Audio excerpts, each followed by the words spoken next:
Hi, how are you? I'm good. How are you? I'm doing well. Nice day in Brooklyn, so not that Oh, much to nice, write nice. about. Uh, Congrats on the film. Thank Uh, you. what was it that attracted you to the part? Because it is sort of it's a weird part for the role because it's big in terms of the film, but you sort of pop in and out of the film. So Mhm. when you read the script, like what about it makes you go, I want this role? I mean, I was automatically drawn to it, you know, because I'm such a huge fan of Tom McCarthy and of Matt, of course.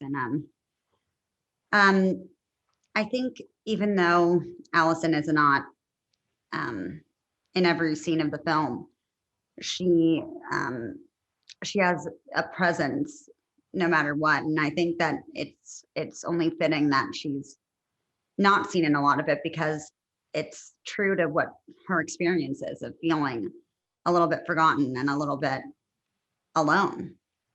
And Hmm. and I think it's just was such a beautifully written script and such a complicated character that as an actor, that's you know such an exciting thing to take on. For sure. And is it at all in the back of your mind when you read a script knowing that okay, I've acted on screen throughout like a significant portion of my life, there's audience members who are going to associate me as being younger or being my age currently, like I've kind of grown up in front of people, so for a role like this you kind of do a lot of the backstory for people because they feel like they know the younger version of this character because they can envision the younger version of you. Does that sort of play in the back of your mind, or is it just kind of like an added bonus? Um, I guess it doesn't really register to me that much. Probably because it is something that I'm so used to.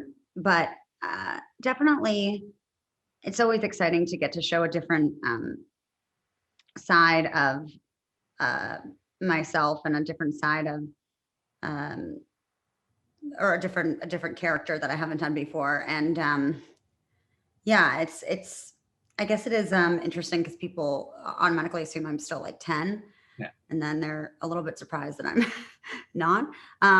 But it's not something that I really take into account very much.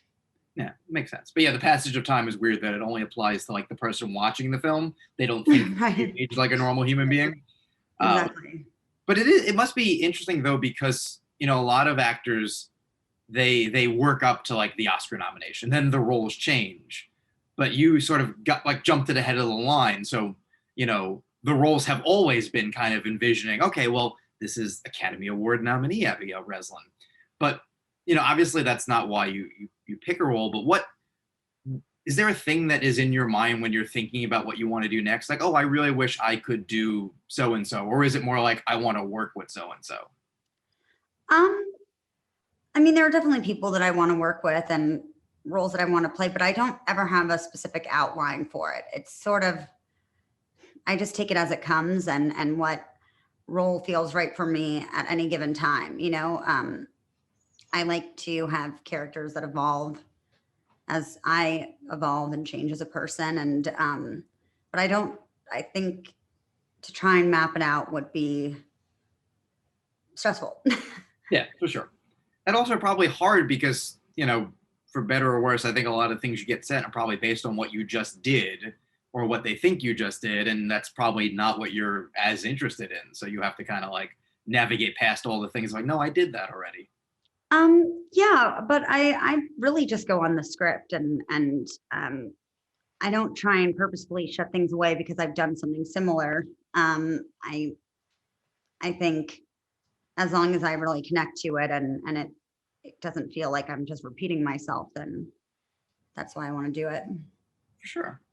And then here working like your scenes with Matt, like you get to be in the power position for the most of the time. Like he's very much on the defensive because you're the angry daughter, and he's in a fair amount of scenes done something wrong. So there's is that like an added excitement of like, oh, I get to kind of like bully around one of like the great actors, and like he's gonna be looking up to me in this scene, like go me. Oh yeah, well, that's the one thing that I told my agents. I was like, just find me a movie where I can bully Matt Damon. That I mean, was my initial goal. Ben Affleck does it Um, all the time. and I was lucky that they found one.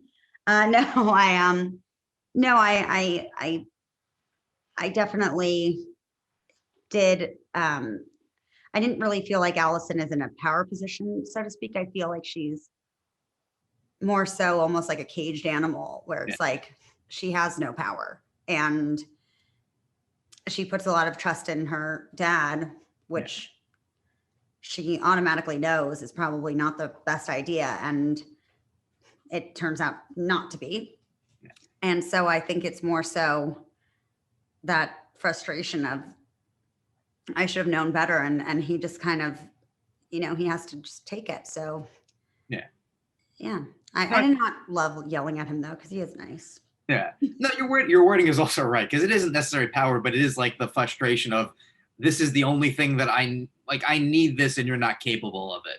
And we all Right. kind of like, and it's a very relatable position. Like the characters in a very specific situation, but the feelings, and I think why the movie like is so good is that everyone involved is in a specific thing that you probably can't relate to, but what they're feeling you easily can relate to, and that's also a credit to you Absolutely. and Matt and everyone. Absolutely. Yeah. I think it's extreme situations, but the emotions and the the different phases that they all go through are very human and very relatable. Oh yeah, and I think you guys did a great job, and that's part of why my pleasure. I think that's why people can relate to it because you watch it and you go, these are people who I think I know, even if like I live in Brooklyn, I don't know people in Oklahoma, but they feel like people that you would know, which is hard to do. Like it's so easy to make the like cliche version of this movie. Like there's a different version of this movie that I don't think would work, but this one really does. Yeah, I think that's a huge testament as well to Tom McCarthy and then Noah and Thomas, the co-writers, for writing it so well and really honest and not kind of cliche in any way.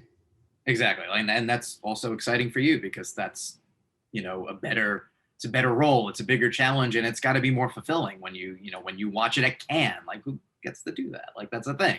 Yeah, it was awesome, and it definitely makes my job a lot easier when the script is so uh, already there. Oh yeah. Well, I know you got to do more. So congratulations again on Thank this. I you. My pleasure. I look forward to more, and I can't wait for more people to see it because I think it is the kind of thing we don't get enough of, like the like adult drama, like you think but you also like enjoy yourself. It's a hard thing to pull off. Well, thank you so much. My pleasure. Thank you.